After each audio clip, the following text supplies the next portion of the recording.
Corría el año 1983 y soplaban vientos nuevos en los pasillos del Palacio de Justicia de Palermo. Se había filtrado que se estaba investigando a personalidades hasta entonces consideradas intocables. Los primos Ignazio y Nino Salvo eran los hombres más ricos de Sicilia. Se les llamaba los señores del 10%. Gracias a sus conexiones con la democracia cristiana, se les había encomendado la recaudación de impuestos en Sicilia y la comisión que recibían era 3 veces superior a la acostumbrada en el resto de Italia. Se rumoreaba que tenían estrechas relaciones con la mafia e incluso se sospechaba que estaban afiliados. Las investigaciones las encabezaba el juez de instrucción magistrado Rocco Chinichi, quien había creado el grupo antimafia compuesto por jóvenes jueces de instrucción, Giovanni Falcone y Paolo Borsellino entre ellos, a quienes se encargó la tarea de ampliar las investigaciones sobre las cuentas bancarias de los llamados intocables. Esto suponía romper un tabú.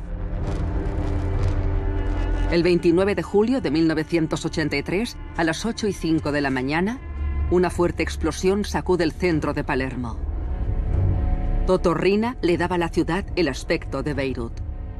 Lo que yo sé con certeza es que la decisión de matar, de asesinar al magistrado Chinichi, la tomaron entre los primos Salvo y Salvatore Riina.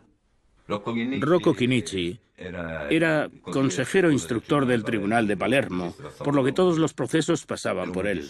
Era una persona íntegra, que había creado ese equipo con Falcone.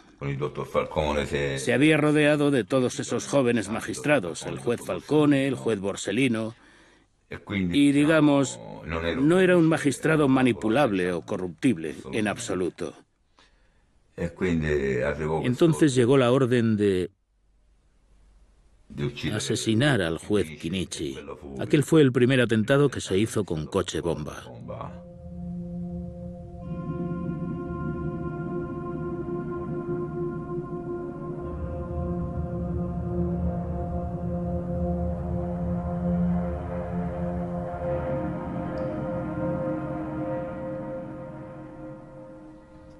El mensaje siempre era el mismo. Donde queríamos llegar, llegábamos. Y, por lo tanto, o se retiraban o acabarían así. Nada podría protegerlos. Ese era el mensaje que se quería enviar. Si, digamos, no te sometes, no hay nada ni nadie que pueda salvarte. El Estado no puede protegerte. Nosotros llegamos. Si no es hoy, será mañana, pero llegaremos.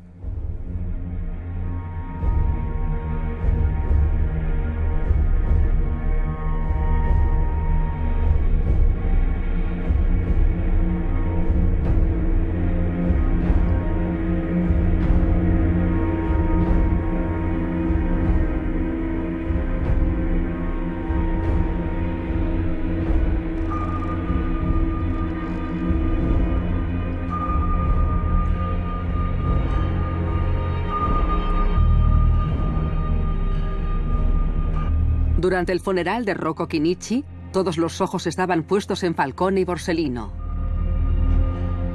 Nacidos ambos en el popular barrio de la Calza, en Palermo, les unía una gran complicidad y a menudo se los veía juntos. Vimos a Giovanni Falcone durante una audición testificar que Chinichi y él mismo se sentían amenazados, aunque no tenían datos concretos. Por aquel entonces, para ellos, la mafia era todavía algo muy gris. Sería un mafioso siciliano, conocido traficante de drogas, Tommaso Buscetta, quien levantaría el velo. Había sido arrestado en Brasil y extraditado. Lo vimos en televisión, bajando la escalerilla del avión a su llegada a Roma, con las manos cubiertas por una manta para ocultar las esposas. No sabíamos entonces que el juez Falcone lo había interrogado en Río de Janeiro y había percibido el odio y el deseo de venganza que albergaba contra Toto Riina.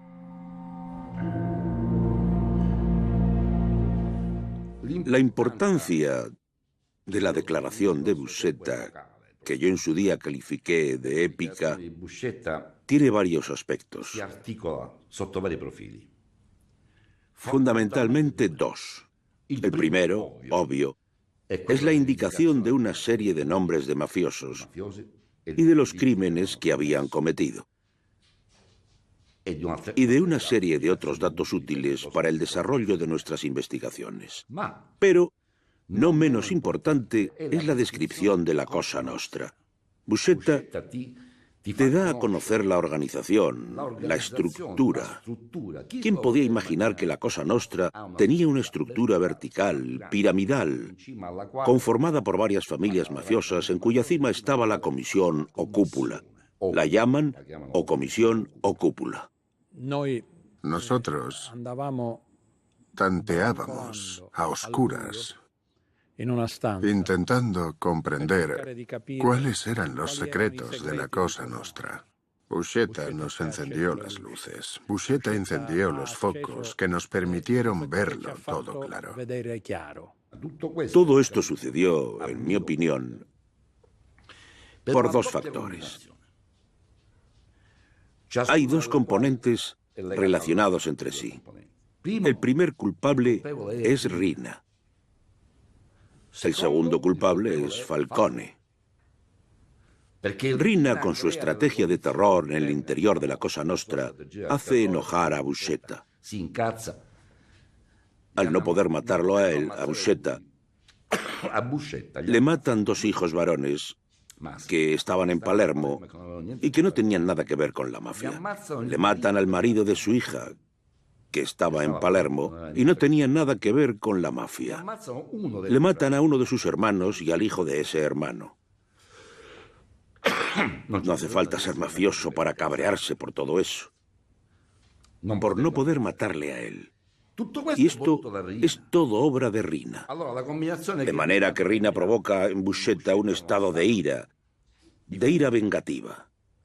Pero Buscetta no estaba en condiciones, digamos, militares, para responder como a él le habría gustado. Ya sea porque está en Brasil, ya sea porque está amenazado. Y conoce a Falcone. Falcone, en manos de Buscetta, es mejor que un Kalashnikov.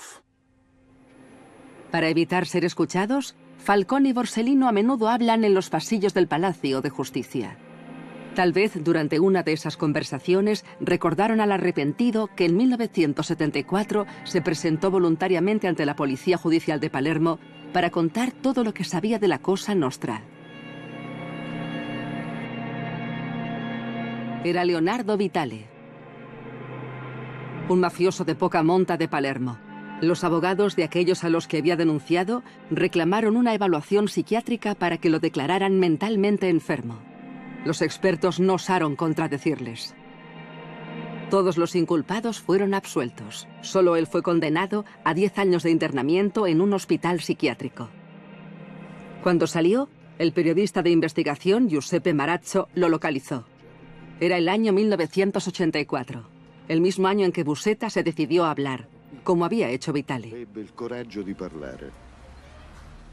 E io coraggio ne ho avuto sempre poco, però. Ne ha avuto poco, Sempre, perché? Perciò che lei diceva il coraggio di parlare. Io coraggio ne ho avuto sempre poco. Perché quello che disse non dimostrò coraggio.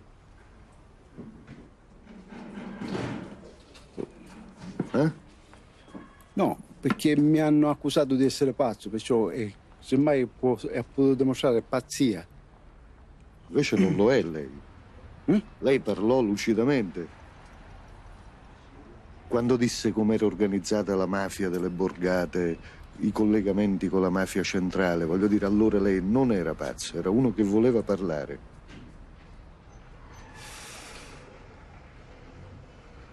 Ecco, che cosa la spinse a parlare?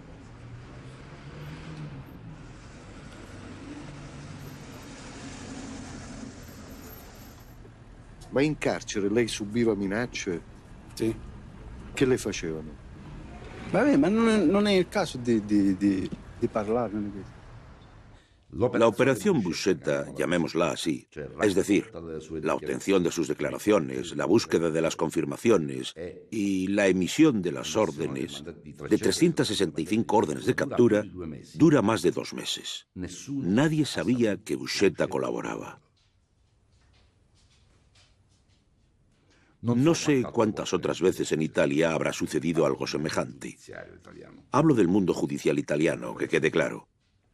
Éramos 10 los que lo sabíamos. Además de la policía, lo sabíamos solo nosotros. Y no era una noticia insignificante.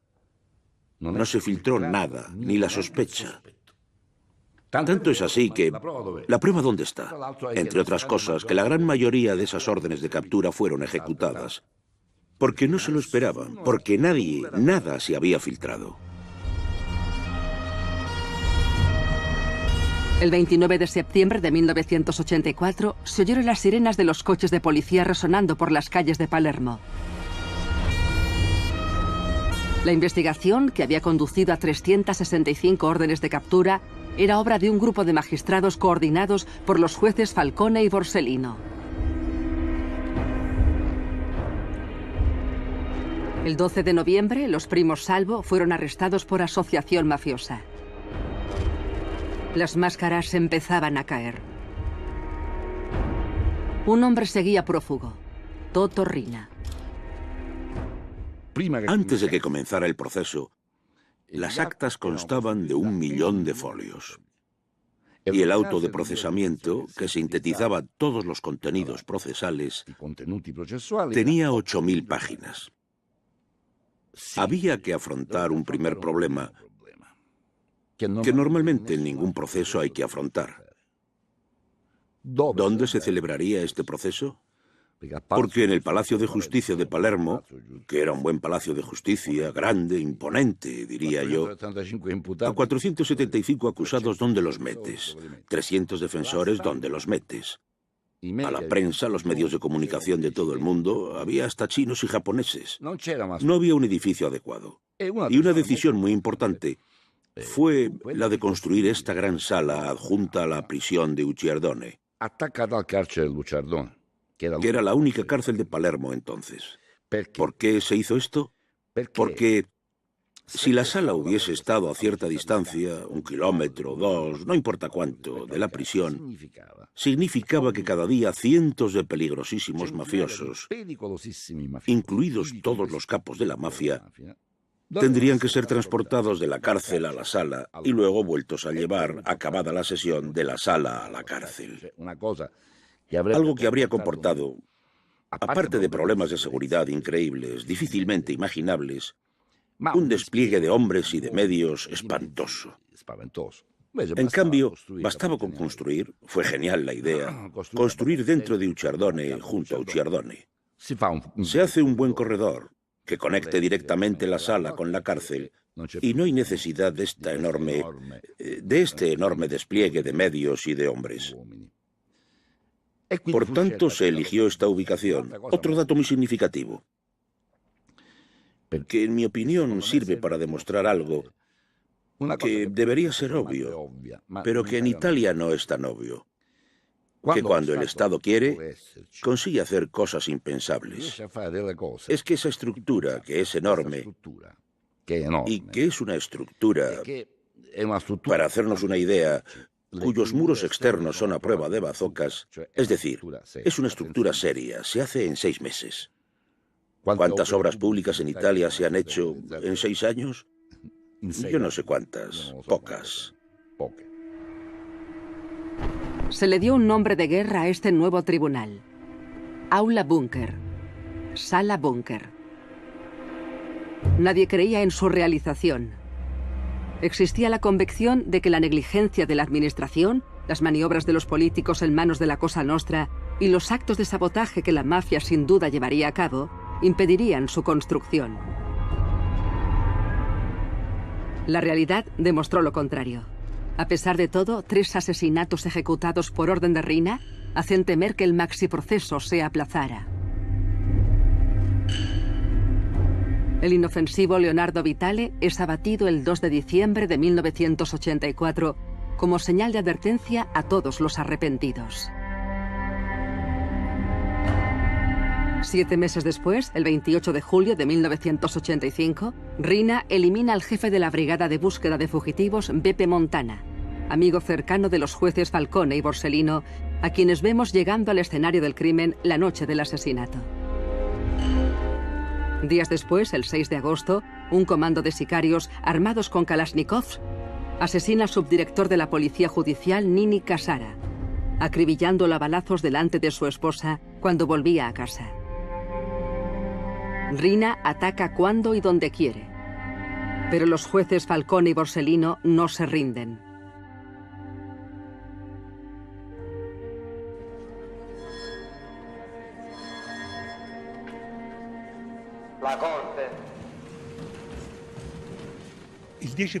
El 10 de febrero de 1986, en la Sala Búnker, se abre el histórico primer maxi proceso a la mafia. Los periodistas habían comenzado a preparar el terreno con una serie de artículos sobre los imputados, sobre la historia del proceso, sobre el contenido del auto de procesamiento y también sobre este edificio, sobre esta nave espacial, como fue bautizada, que albergaría, no se sabía entonces por cuánto tiempo, este proceso.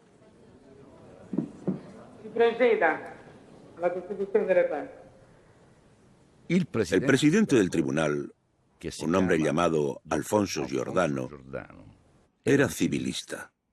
No tenía nada que ver con lo penal. Era un magistrado, y debo decir también jurista, que siempre se había ocupado de lo civil. ¿Por qué se elige a Giordano?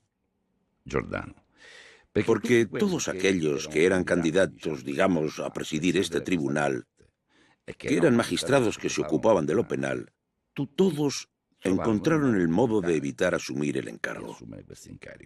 Hablo de colegas, no voy a dar nombres. Y creo que esto es algo que debería hacernos reflexionar. En cambio, con los jurados populares, al contrario de lo que sucedió en Turín con el proceso a las Brigadas Rojas, no tuvimos problemas. Aceptaron todos. Esto hay que decirlo y subrayarlo. Y lo digo como siciliano sobre todo. Un maestro de escuela, un empleado de correos, gente que había elegido una vida completamente diferente y se encontraba formando parte de un tribunal frente a los peores capos de la mafia y con referencia a los crímenes más execrables que se puedan imaginar. Sicilianos también ellos, y en Palermo. Al final de una operación quirúrgica sobre los imputados, propusimos para el maxiproceso a 475 imputados. Con estos 475 había una muestra representativa de la población mafiosa, en el sentido de que abarcabas desde el sicario y el simple traficante de drogas a todos los jefes de la Cosa Nostra. Todos. Era la primera vez que se ponía en conocimiento de los jueces una de las reglas fundamentales de la Cosa Nostra, que en este caso tuvo un gran impacto procesal, y que era que los asesinatos más relevantes no se podían haber cometido sino con el aval, con la participación de la comisión, es decir, del grupo en el vértice, lo cual quería decir que el grupo en el vértice tenía que responder de ser el instigador de esos asesinatos, obviamente. Y esta fue la aplicación de grandes consecuencias, de gran significación procesal, del conocimiento de la Cosa Nostra, que gracias a los colaboradores de la justicia y a Buscetta en particular, habíamos adquirido. Los juristas, los periodistas, se hallaban divididos sobre el teorema Buscetta. ¿Qué era el teorema Buscetta? La tesis de que no se podía ejecutar una acción criminal, desde un crimen hasta un trato, hasta una extorsión, si no se informaba a los capos, que se convertían, por tanto, en corresponsables. No se podía cometer un crimen en Sicilia sin el aval del vértice de la Cosa Nostra. Por tanto, el vértice de la Cosa Nostra era tan responsable como el sicario de cualquier asesinato que se cometía en Sicilia. Al inicio de cada sesión, se podía ver a los imputados en sus celdas.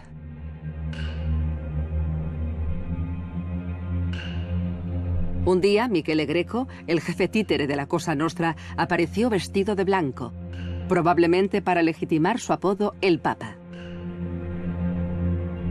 En el otro extremo de la sala, Luciano Ligio, el líder derrocado por Rina, exhibía sus trajes y sus puros de días pasados. Entre ellos, Pippo Calò, el llamado tesorero de la Cosa Nostra. Principal imputado y ausente, Toto Rina, que llevaba fugado 17 años. No todas las sesiones fueron iguales, está claro. Cuando en abril testificó Tommaso Buscetta, hubo pleno en la sala. Estaban todos los acusados en el banquillo, todos los imputados libres, estaban todas las partes civiles, había cientos de periodistas, cientos de curiosos que habían hecho cola afuera durante horas para entrar a ver a este jefe de los dos mundos, del cual solo se habían filtrado algunas fotos. Bien, pues se abre una puerta al fondo de la sala y se ve a un grupo de agentes escoltando a un hombre elegantísimo, con chaqueta gris, gafas de sol, muy bien peinado. Y encabezando el grupo con chaqueta color camel, con la mano en el bolsillo, como si empuñara una pistola, uno de los jefes de la policía y amigo íntimo de Giovanni Falcone, que era Antonio Manganelli.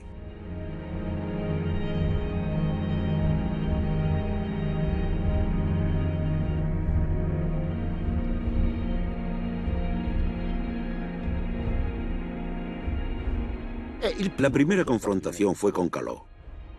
Y será la única. Porque Buscetta lo masacra a Calò. Fue algo vergonzoso. Y se alcanza el punto álgico. Porque Buscetta además tenía una gran capacidad escénica. Se desenvolvía bien, aparecía muy seguro de sí mismo, muy comedido y muy creíble.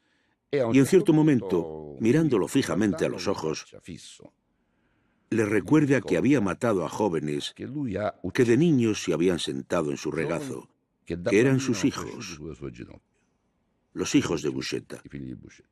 Y era cierto, porque siendo los dos grandes amigos, quién sabe cuántas veces los hijos de Buscetta se habrían sentado en el regazo del tío para jugar con el tío. Y tú, le dijo, en cierto momento decidiste matarlos. Y se hizo un silencio impresionante. Termina el careo y todos los defensores de los acusados que habían solicitado careos sucesivos se ponen en pie uno a uno para que constara en acta que renunciaban. Yo entonces comprendí que había ganado el proceso. Es decir, todos los meses siguientes fueron un aburrimiento tremendo porque el proceso lo ganaba el Ministerio Público. El careo que todo el mundo deseaba entre Tommaso Buscetta y Toto Riina no tuvo lugar durante el maxiproceso, sino 7 años después, en Roma, una vez arrestado Riina. La ira de Buscetta no había decaído un ápice. Buscetta può rivolgersi direttamente all'imputato Riina. Presidente, io volevo... No. Posso chiedere? Dica. Io rifiuto il confronto con... Già l'ho detto. Lei aveva chiesto il confronto con tutte le persone. Aveva chiesto, ora ho letto queste cose, signor giudice, non voglio fare più confronti con questo signore. Senta, lei ha detto io non voglio essere sottoposta a confronto con Buscetta perché non è della mia statura, è uno che ha troppe amanti. Ma lei che cosa ne sa? Non ho detto amante, ho detto anche tante mogli. Tante mogli, tante donne, vabbè. E io posso dire... E che ne sa lei? Io posso dire che l'ho letto nei giornali perché tutte le riviste e tutti i giornali le portano. Poi, signor Presidente, come mio nonno, parto di mio nonno, che io quando mi riferisco di moralità parlo della mia famiglia. Mio nonno è rimasto vedovo a 40 anni e aveva 5 figli con papà e non ha cercato più moglie, non ha sposato. E mia madre è rimasta vedova a 36 anni, quindi noi viviamo nel nostro paese di correttezza morale. Se lui non vuole parlare con me, io a voi devo farvi conoscere chi è costui, perché lui parla di moralità con me per le donne. Però io vorrei sapere da voi tutti e da lui stesso con quanto coraggio lui può dire a me di moralità quando è l'artefice della fine dei miei cari. Questo individuo può parlare di moralità quando ha ucciso tanta gente innocente. Lui parla di moralità a me. Dov'è la sua moralità, Riina? La faccia vedere. La faccia conoscere. Dov'è la tua moralità? moralità. Io ci domanderei, ma dai, lasciamo perdere, dai. Lasciamo perdere.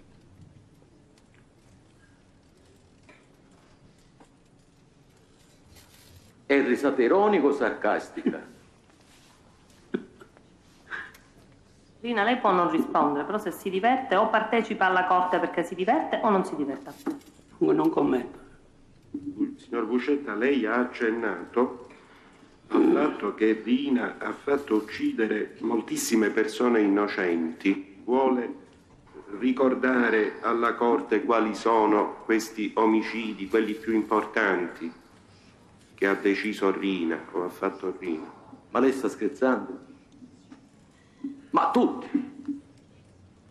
Tutti. Chi è che non si rivolgeva a lui per fare un omicidio? Lei pensa che hanno ucciso i miei figli o li hanno fatto scomparire i miei figli e lui non lo sa. Lui ha deciso tutti gli omicidi che sono successi nel Siciliano. Tutti. Lui era il vero capo della commissione. Era lui che decideva. El 21 de noviembre de 1987, después de casi 650 días de sesiones, de proceso, a menudo incluso jornadas completas de debates, después de todas las requisitorias y las solicitudes de la Fiscalía y los alegatos de más de 200 abogados defensores, el presidente Giordano se retira a la Cámara del Consejo junto con el juez adjunto y el jurado popular. Antes de que el tribunal se retirara a deliberar, el Papa de la Cosa Nostra pide la palabra para hacer una declaración típicamente mafiosa. Dunque, forse c'è Greco che vuole parlare. Cella 19. Io desidero fare un augurio. Io vi auguro la pace, signor Presidente. A tutti voi io auguro la pace. La serenità è la base fondamentale per giudicare. Non sono parole mie, sono parole del nostro Signore, che lo raccomandò a Mosè, quando deve giudicare che ci sia la massima serenità, che è la base fondamentale. E vi auguro ancora, signor Presidente, che questa pace vi accompagnerà nel resto della vostra vita, oltre a questa occasione. Vi accompagna nel resto della vostra vita. Questo io volevo dire, signor Presidente. Va bene. La Corte, per la sua composizione effettiva, si ritira in Camera di Consiglio. La Corte. El tribunal deliberó a puerta cerrada durante un mes entero. El presidente Alfonso Giordano portaba barba cuando reapareció finalmente para anunciar el veredicto. In nome del popolo italiano, la Corte d'Assise Prima di Palermo, visti gli articoli di legge, dichiara a Benante Michele, Altadonna Francesco, Amato Federico. Se impusieron un total de 2.655 años de prisión a los 475 imputados, 19 condenas a cadena perpetua sin posibilidad de reducción contra los jefes de la Cosa Nostra. Rina fue condenado in absentia. Falcone y Borsellino ganaban la primera batalla. Por primera vez, la mafia se sentaba de verdad en el banquillo. Y por primera vez se imponían cadenas perpetuas a los jefes de la Cosa Nostra. Yo diría a todos los jefes de la Cosa Nostra. Rina nunca había sido sentenciado a cadena perpetua. La primera cadena perpetua la recibe con el maxiproceso. Provenzano condenado a cadena perpetua. Y la lista sería larga. Cito a Rina y Provenzano porque estamos hablando principalmente de ellos. Y desde ese momento se abre una fase. Es también muy significativo esto. Se abre una fase de pax mafiosa. Se vino en llamar. Es decir, durante el maxiproceso la Cosa Nostra no mata, porque ha recibido garantías de que cuando el maxiproceso llegue a casación, porque en Italia tenemos 3 instancias procesales y la definitiva es la de casación, la Cosa Nostra había recibido garantías de que en casación el proceso sería... la sentencia sería anulada, de alguna manera habría, no digo ya terminado en vino y rosquillas, pero en suma habría quedado muy suavizada. Y esta garantía se la dio el honorable Salvo Lima.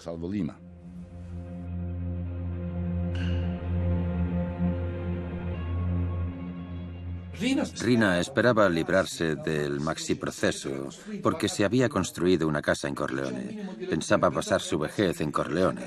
No hace falta más que una capacidad mínima de lectura. Alguien que se construye una casa en Corleone porque espera retirarse en Corleone no es que pueda ir allí como prófugo, perdóname. Tiene que ir allí como un hombre libre. Estaba convencido, esa era su tesis, de que iba a poder obtener, no quiero ir más allá, obtener beneficios, cambiar la ley o hacer cualquier otra cosa para poder ir a pasar su vejez en Corleone. Vimos imágenes de la imponente villa que Rina se había hecho construir para él y su esposa, sus 4 hijos y sus futuros cónyuges. Para disfrutarla tenía que salvar el obstáculo del Tribunal de Apelación. Como advertencia, ordena asesinar al magistrado que había aceptado presidirlo, el juez Alfonso Saeta y su hijo Estefano, que lo acompaña. En vano. La cadena perpetua de Rina se confirma en apelación. Del Tribunal de Apelación, en Palermo, el proceso pasa a Roma, a casación, ante lo cual nosotros, los mafiosos, estábamos tranquilos porque en Roma, en casación, estaba Corrado Carnevale, que llevaba todos los procesos contra la mafia. No es que llevara uno sí y otro no, los llevaba todos. Había montado Carnevale un sistema por el cual todos los procesos contra la mafia se los agenciaba él y sistemáticamente anulaba todas las sentencias. No había peligro de que alguno lo condenara, siempre encontraba alguna pega. Y cuando más importantes eran los mafiosos, con mayor facilidad resultaban absueltos. Pero ocurre que estas cosas las sabe también Giovanni Falcone. Y Giovanni Falcone estudia cómo evitar que todos los procesos contra la mafia vayan a parar a Corrado Carnevale. Falcone, el 1 de marzo del 91, asume el cargo. Había sido nombrado director general de Asuntos Penales del Ministerio de Justicia en Roma. Director general de Asuntos Penales. ¿Y qué hace Falcone? Se inventa un cambio organizativo por el cual los presidentes de las diversas secciones del Tribunal de Casación estarían sujetos a rotación, es decir, periódicamente cambiaban. Ya no siempre el mismo presidente en cada sección, sino rotación de presidentes. ¿Esta rotación qué implica? Y estos son hechos. Implica que, mira por dónde, en la audiencia del 30 de enero del 92, audiencia en la que se iba a tratar el maxiproceso, la rotación no preveía la presidencia de Corrado Carnevale, el matasentencias, sino la presidencia de otro magistrado, el juez Arnaldo Valente. Y el proceso, será casualidad, por Dios, termina como termina. Es decir, un desastre para la Cosa Nostra. No se anula nada, todo se confirma. ¿Cómo quieren que la Cosa Nostra no relacione, tengo que decir que así era, esta revolución, digamos, a la iniciativa de Falcone? Fue la primera derrota judicial para la Cosa Nostra. Y ahí comenzó el declive, entre comillas, porque Totorrina se puso nervioso, no aceptó de buen grado esta sentencia. Era la primera condena a cadena perpetua que se le imponía. Su sueño se desvanecía y eso lo volvió loco. Lo descolocó.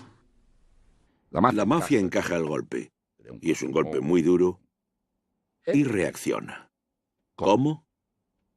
Matando a Salvo Lima, porque con ellos se paga con la vida, no se paga con una multa. El honorable Lima era culpable por no haber cumplido el compromiso que había asumido. Todo el mundo sabía que era el garante político de las familias de la mafia. Todo el mundo sabía que era el enlace entre la corriente romana andreottiana y la política siciliana de garantías a las mafias.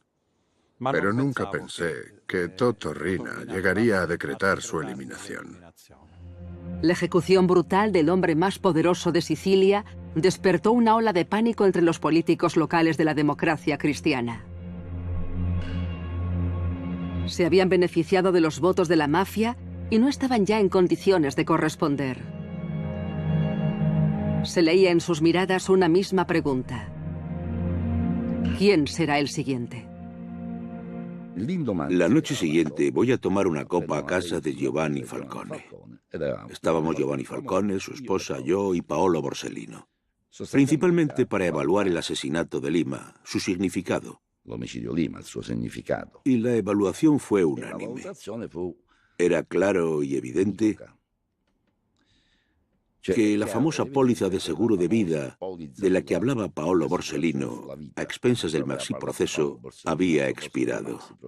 Paolo Borsellino sostenía, y los hechos lo confirmaron, ya desde el 84, que mientras el maxiproceso estuviera pendiente, mientras no quedara definitivamente cerrado, no nos matarían.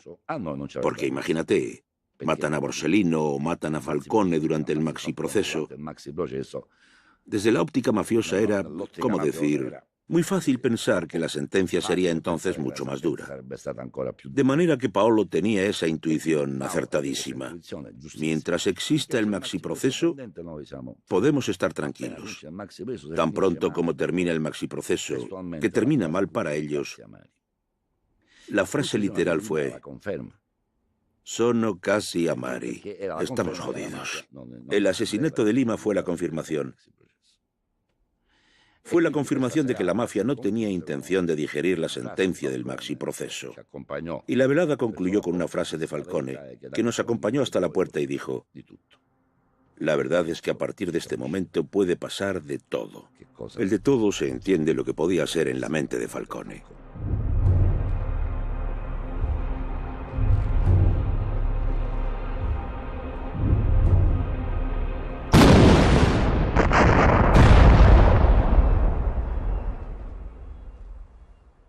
Qui c'era l'autostrada. Questa è la croma di Giovanni Falcone, guidata da Giovanni Falcone. Non esiste più il davanti. E questa è la voragine. Saranno almeno 10 metri. Tutta la sete autostradale è stata distrutta, non esiste nemmeno più la barriera laterale. Se utilizó un colector de drenaje, un canal de drenaje del agua de lluvia, que pasaba por debajo de la autovía.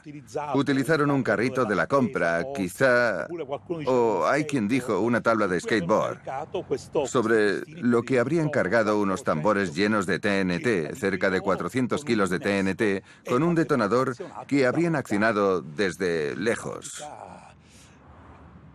Y por una fracción de segundo, no cogieron de lleno el coche de Falcone. Desintegraron el automóvil que lo precedía, el conducido por Montinaro, por Antonio Montinaro. Pero el socavón, la explosión, la onda expansiva destrozó el automóvil de Giovanni Falcone, la parte del morro, y lanzó despedidos a Francesca y Giovanni contra el parabrisas, matándolos.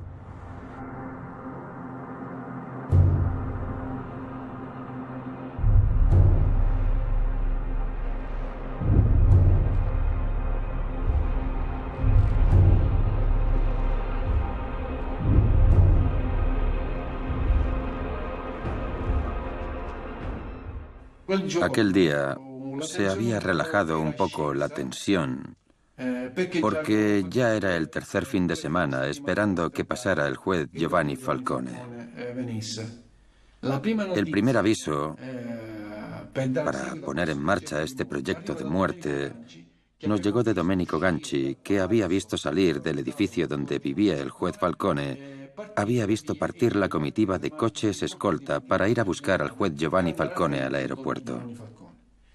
Nosotros, en ese punto, Joe, Battaglia, Biondino y yo, nos dirigimos a la colina para prepararnos. La barbera, que tenía que apostarse a controlar la velocidad del coche, antes de eso, va al túnel a conectar, porque todavía estaban desconectados. Va a conectar el detonador y el receptor. Y a partir de ese momento, todo queda en mis manos, en las mías y en las de Joe. Joe, cuando ve llegar el coche a la altura del frigorífico, cuando Joe me dice, ahora, yo estoy bloqueado, estoy completamente paralizado. Era como si le hablaran a una pared. Por segunda vez me dice, ahora, levantando un poco el tono de voz, y yo sigo inmóvil, como si alguien me estuviera sujetando el dedo. No era un botón, era un interruptor. La tercera vez que Joe me dice, ahora,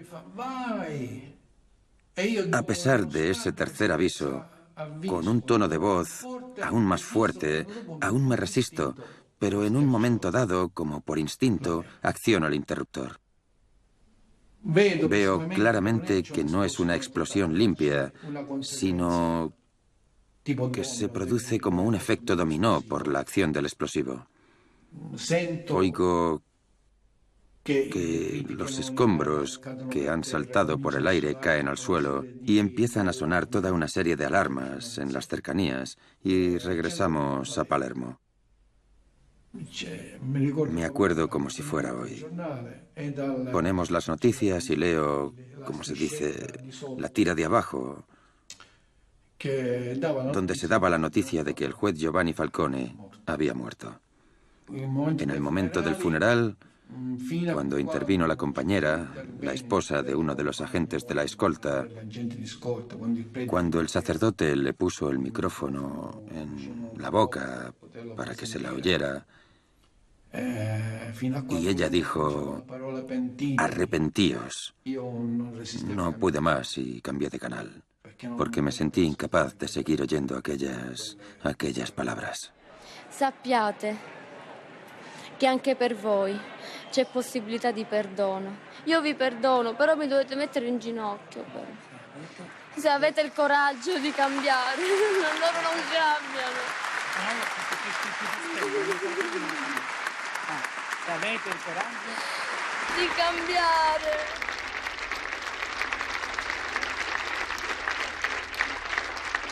Llovía en Palermo el día del funeral. Cuando el ataúd de Giovanni Falcone apareció cubierto con su toga roja de magistrado, comenzaron los cánticos clamando su nombre de pila, Giovanni, y las manos se alzaron para aplaudirlo como si estuviera allí, vivo, entre todos nosotros. Amábamos a este hombre. Su muerte hizo ese sentimiento visible. Cuando los políticos y funcionarios salieron de la iglesia de San Domenico con aire compungido, los más jóvenes no pudimos contenernos y los llamamos payasos. Por aquellos días, y estos son datos contrastados, dos oficiales de los Carabinieri se ponen en contacto con Vito Ciancimino. Se ponen en contacto con Vito Ciancimino porque Ciancimino, indudablemente, estaba muy ligado sobre todo a los Corleonesi, a Riina y Provenzano, y por tanto a la Cosa Nostra. Y básicamente esto es lo que se ha venido en llamar la negociación. Es un término sobre el que también se podría debatir, pero en suma nos vale para entendernos, para entender lo que la mafia exigía, para detener las masacres, resumiendo. El temor fundado era que después del asesinato de Salvo Lima en marzo del 92 y después del terrible asesinato de Falcone y su esposa y 3 muchachos de su escolta, esta estrategia pudiera continuar. Riina, con la masacre de Capaci, hecha de esa manera tan espectacular, tiene 2 propósitos. Tiene 2 motivos. Uno es eliminar a su peor enemigo, y eso lo consigue porque le hace volar por los aires. El segundo es meter miedo a cualquier tipo de institución. Es decir, da rienda suelta, da propaganda a la fuerza militar que tiene. Entonces rellena un papello, que es, en dialecto siciliano, es una petición a la que no puedes decirme que no. Si quieres que no te combata, tienes que aceptar todas estas cosas. Entre las peticiones había una relativa a la revisión del maxiproceso, pero debo decir que era una petición absolutamente ilusoria. Porque el poder político no puede ordenar la revisión de un juicio. El problema que se planteó entonces y que se juzgaba era, ¿es ético tratar con los asesinos? ¿Es ético tratar con mafiosos? ¿Podrá algún día darnos algún beneficio que valga la pena el exponernos a colaborar con ellos? Vuelvo a ver, tiempo después, a Rina y lo encuentro cabreado, negro, como una hiena, porque las peticiones habían sido rechazadas, ya que eran exorbitantes. Y sinceramente cuesta creer que nadie pudiera aceptar algo semejante, especialmente con, y aquí cierro el tema, el juez Borsellino todavía vivo.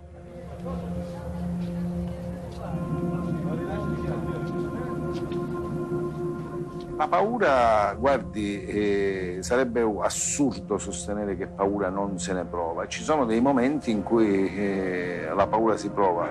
L'importante è che assieme alla paura ci sia il coraggio.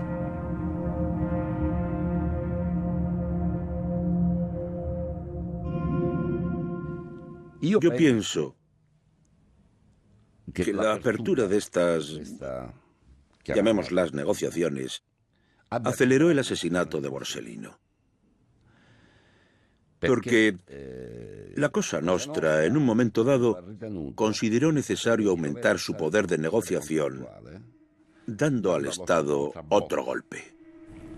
Immagini agghiaccianti. La mafia ha assassinato Paolo Borsellino, diventato il nemico numero 1 della criminalità organizzata dopo la strage di Capaci e la morte di Giovanni Falcone. Questa volta forse più che di strage sembra si debba parlare di ecatombe. Una scena apocalittica.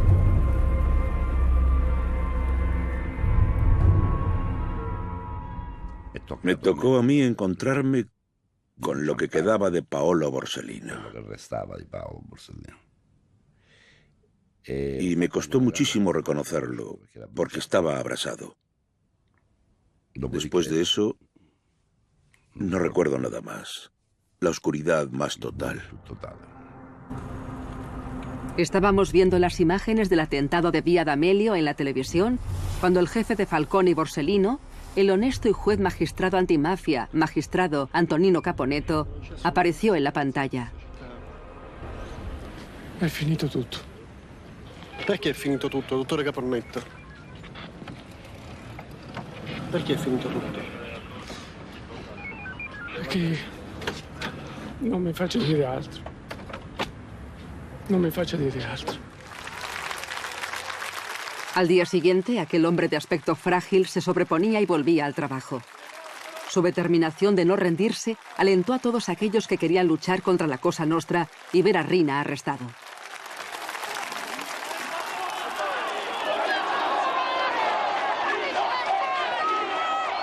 En los funerales de los 5 miembros de la escolta policial de Paolo Borsellino, la gente quería entrar en la catedral para honrar a los muertos y expresar su ira hacia los representantes del Estado llegados de Roma, a los que juzgaban cómplices de Rina debido a su inacción.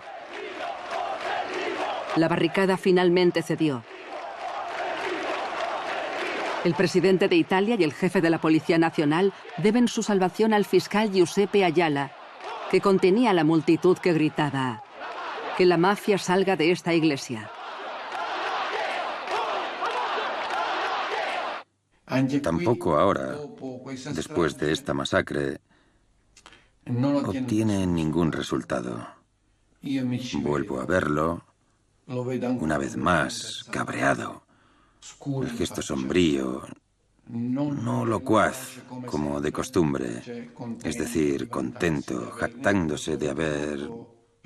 Nada, lo veo muy contenido, muy abatido. Y me dice que empiece a preparar otra masacre. Yo, entre tanto, llevo a cabo el asesinato de Ignacio Salvo. El asesinato de Ignacio Salvo forma parte del llamado ajuste de cuentas, porque no se había movilizado lo suficiente para un resultado positivo para nosotros del maxiproceso. El cadáver de Ignacio Salvo, abatido una noche junto a su Mercedes, a las puertas de su villa junto al mar, ejemplificaba la rabia asesina que se había apoderado de Rina contra sus aliados políticos de antaño, a los que sus sicarios ejecutaban sin escrúpulos. Mire, yo he cometido quiero especificar esto. Yo he cometido, y no es que quiera, como decir, escaquearme de mis responsabilidades. Yo en conjunto soy responsable de cerca de 100 asesinatos, pero no soy el autor material de 100 asesinatos, o los que sean, no los he contado, porque hubo un momento en el que asumí el papel de mandante, de capofamilia. Por tanto, de todo lo que se hacía, yo asumía el rol de instigador. Pero materialmente, sinceramente no sé cuántos he cometido, pero aunque hubiese cometido 100, esto se enmarcaba en aquel contexto de la asociación. Pensaba que era poderoso, pensaba que estaba por encima de toda sospecha, pensaba que era Dios Todopoderoso, pensaba que por encima de mí no había nadie, cuando en realidad después supe que estuve a punto de ser víctima de mi propia asociación. Descubrí, gracias al testimonio de Salvatore Cancemi, que en cierto momento Totò Riina había planeado mi muerte. Él quería que fuéramos asesinados, Salvuccio Madonia y yo. Ahora, digo yo, ¿es posible que nadie hasta ahora se diera cuenta de que Totò Riina llevaba el agua a su molino? Verá, yo ahora repaso toda esta trayectoria y me digo, mierda. Si no ha quedado ni uno vivo, porque todos aquellos que hicimos la guerra de la mafia, todos aquellos que le dimos el poder a Totò Riina, que poco a poco hicimos que Totò Riina tomara el poder, reemplazaba a las personas a su antojo, y a las personas que mandaban las hacía matar. Como a Pino Greco, como a mi tío.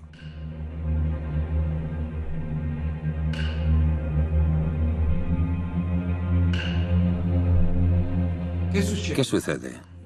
Que en un momento dado Giuseppe Greco muestra carácter frente a Totò Riina. Es un rival, entre comillas, en el sentido de que tiene el mismo comportamiento que Totò Riina. Y Riina, en cuanto se daba cuenta de que alguien se le estaba yendo de las manos, que ya no podía dominarlo, aprovechaba cualquier acusación que se hubiera hecho contra él para matarlo.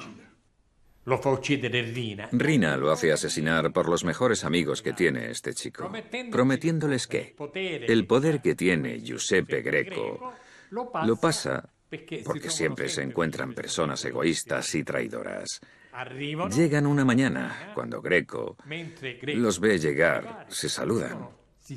Les está preparando un café, y cuando está girado, porque está llenando la cafetera, le disparan en la cabeza y lo matan. Uno de los dos asesinos, uno era Giuseppe Lucchese y el otro era Vincenzo Puccio.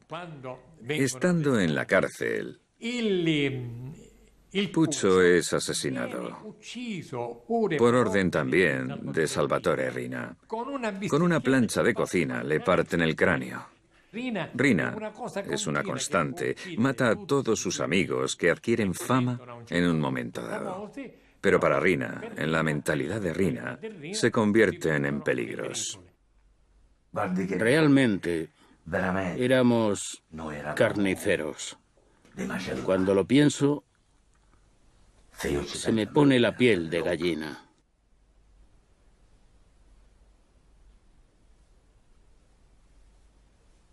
Y todo esto se ha hecho por Totò Riina. Es algo impresionante.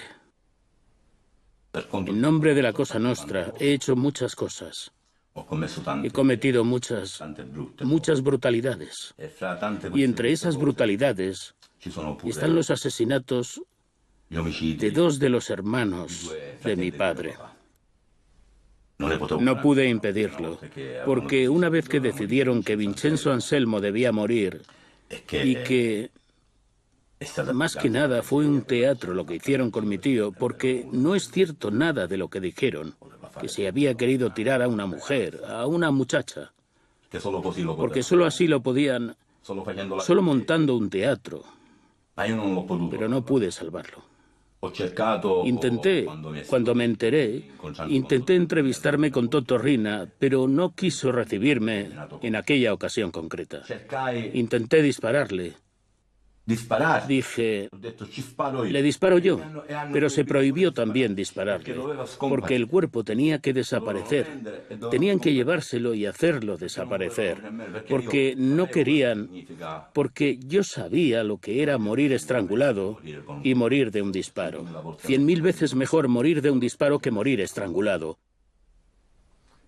Porque con un disparo de pistola mueres en 3 segundos.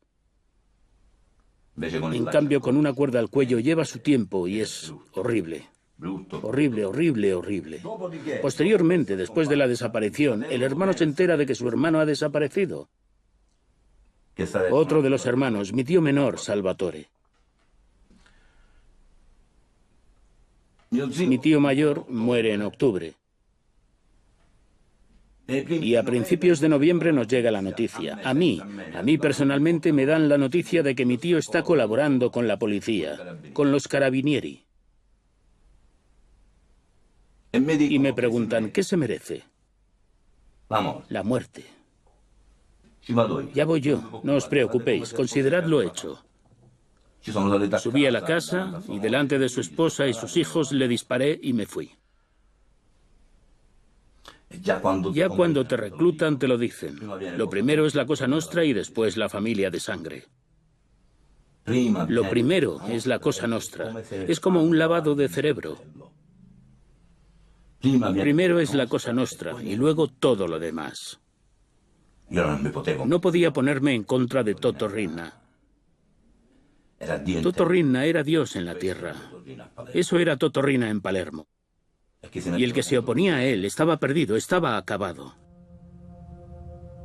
En este clima de terror, un hombre teme por su vida. Se llama Baldassare Di Maggio. Riina lo ha nombrado regente de un pequeño pueblo cercano a Corleone. Temiendo por su vida, abandona Sicilia y se refugia en el norte de Italia. Es arrestado en Piamonte por un delito menor. Para sorpresa de los carabinieri, Di Maggio empieza a hablar. Dice que sabe cómo llegar a Riina. Solo hay que seguir a sus 2 choferes. Una brigada de los carabinieri, liderada por un capitán al que apodan Último, después de 6 meses de investigaciones, instalan finalmente una cámara de vigilancia frente a un bloque de apartamentos. Baldassare Di Maggio reconoce primero a la esposa de Riina. Y posteriormente, el 15 de enero de 1993, al propio Toto Riina.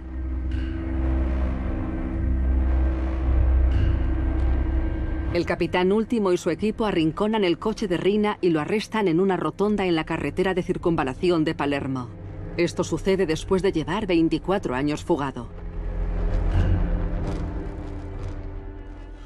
Ese día teníamos que vernos. No toda la comisión, pero al menos las figuras más importantes y más cercanas a él. Si los carabinieri hubieran tenido un poco de paciencia para ver a dónde iba, habrían arrestado a buena parte de la Cosa Nostra, de los líderes de la Cosa Nostra. Pero esto visto en retrospectiva, me imagino que los carabinieri, después de haber visto a Toto Riina, no veían el momento de ponerle las esposas, no sabían cuál era el siguiente paso. Vimos en directo por televisión a los superiores del capitán Último anunciar el histórico arresto del capo de los capos. En el extremo derecho, vestido de civil, el coronel Mario Mori, que había iniciado las negociaciones con la Cosa Nostra y supervisado la investigación que había conducido al arresto de Riina. No se le veía exultante. Lo que sucede después del arresto de Riina es realmente increíble. Todos imaginábamos que las investigaciones continuarían, obviamente, con el registro de la guarida y la búsqueda de aquellos que habían apoyado y ayudado a Salvatore Riina en su escondite dorado en este complejo residencial a las afueras de Palermo. Pero no.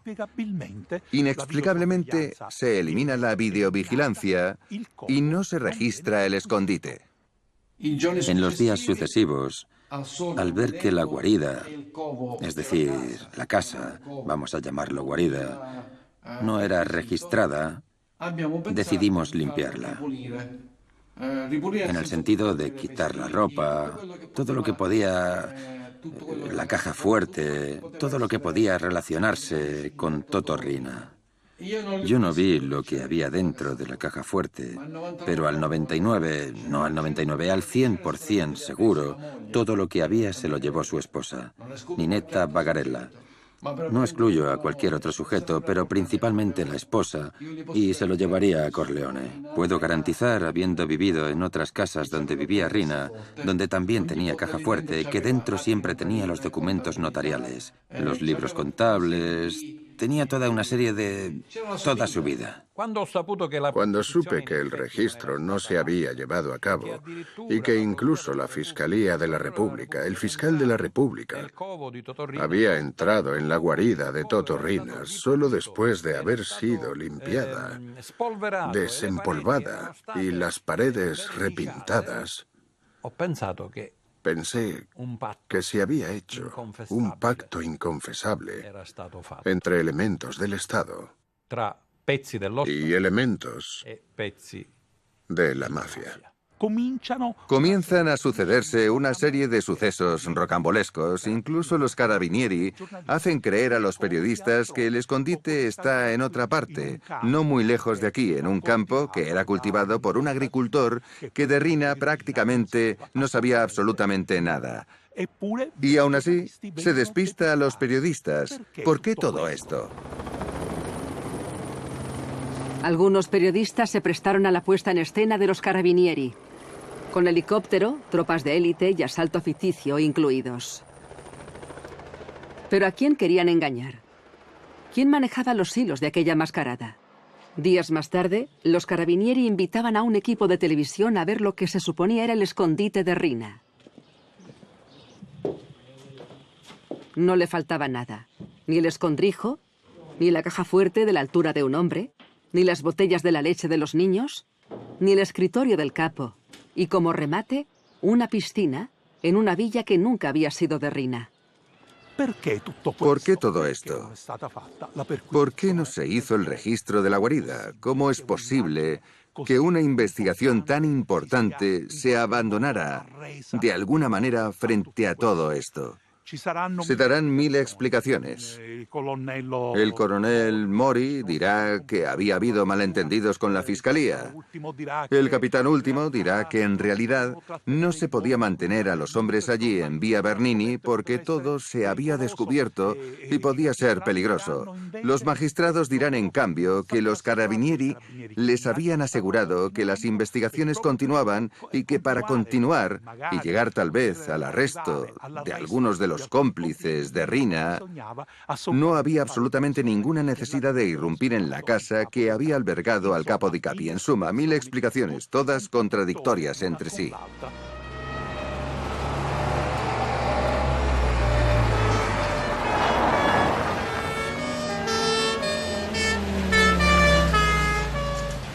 Hoy todavía quedan sombras, las dudas persisten. Riina nunca hablará de ello en los tribunales, donde será convocado para responder por los asesinatos cometidos a sus órdenes. Nunca admitirá ser responsable de todos esos hechos. Io avevo 16 mesi, 17 mesi isolato da tutto e da tutto. Ogni tanto mi si attacca una televisione e poi mi si sta 7 mesi, 8 mesi perché mi devo pentire. Io non ho niente da pentire, è inutile che mi trattano così. Io non ho niente da pentire. Se avessi cose da pentirmi me ne pentirei. Il pentito non l'ho fatto perché non ho niente da pentire. Después de su arresto, Riina nunca salió de prisión. Pasó 24 años en confinamiento en solitario en celdas de alta seguridad. 24 años prófugo, 24 años en prisión. Fue finalmente traicionado por un micrófono oculto durante una salida al patio. Para impresionar a un joven recluso, Riina se jactó de no ser el hombre de familia, el buen cristiano, el agricultor devoto que siempre había fingido ser, sino el jefe que supo, con su banda de asesinos, ajustarle las cuentas a todo aquel que había intentado combatirlo en nombre del derecho. La casa de sus sueños, que Riina había hecho construir para su vejez, le fue confiscada por el Estado y convertida en un cuartel de la Guardia di Finanza, la policía financiera. El 17 de noviembre de 2017, Riina fue enterrado de forma anónima en el panteón familiar del cementerio de Corleone, no lejos de sus cómplices y de sus víctimas. Creo que el estado de salud actual de la mafia siciliana... Hay de quien piense que es un estado de salud tan grave como que la Cosa Nostra está en la UCI. Eso sería un error. Pero no es un estado de salud. Digamos que está hospitalizada. Si la mafia desaparecerá algún día, no lo sé, espero. Hago uso de una observación cuya valoración dejo a quienes nos oyen. A esta misma pregunta, Giovanni Falcone respondió de esta manera. Y nadie en el mundo ha entendido nunca a la mafia en su conjunto como la entendió Falcone.